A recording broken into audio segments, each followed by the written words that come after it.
I ara us explicaré les característiques de la crònica, que són immediatesa, detallisme, monarquisme, heroisme, versemblança, subjectisme i uniformisme. I ara us explicarà les cròniques més conegudes. Les cròniques més conegudes són la del Jaume I, o també conegut com el Llibre dels Fets. Esta és escrita autoritzada, no sap, per Jaume I. Narra els fets més importants sobre el regnat, sobretot les conquestes de Mallorca i València. El rei es presenta com un heroi capaç de fer la crònica de Hernán d'Espot, o també coneguda com la crònica de rei.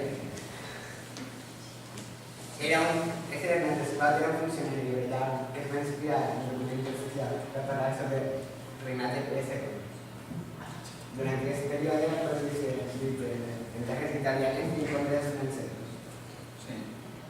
I ara ja jo vos continuaré explicant la crònica de Ramon Montaner, que relata l'expedició catalana a Orient i que va ser comandada per Roger de Flor als començaments del segle XIV.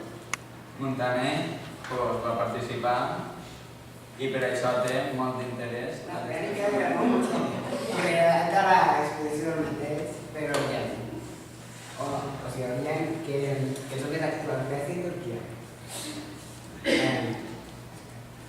Això data del segle IV, al segle XIV, i per això un autor que narra esdeveniments càlids per dialogar i amb el públic.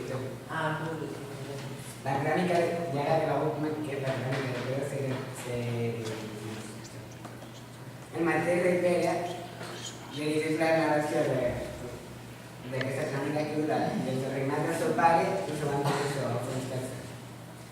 És la crònica més moderna i mostra els elements innovadors a causa de la decadència de l'estil medieval i místic de l'humà. Aquesta crònica vol justificar les empreses polítiques i militars del món, de fer i s'utilitza per fer propaganda i per perquè va tindre un regnat conflictiu amb guerres i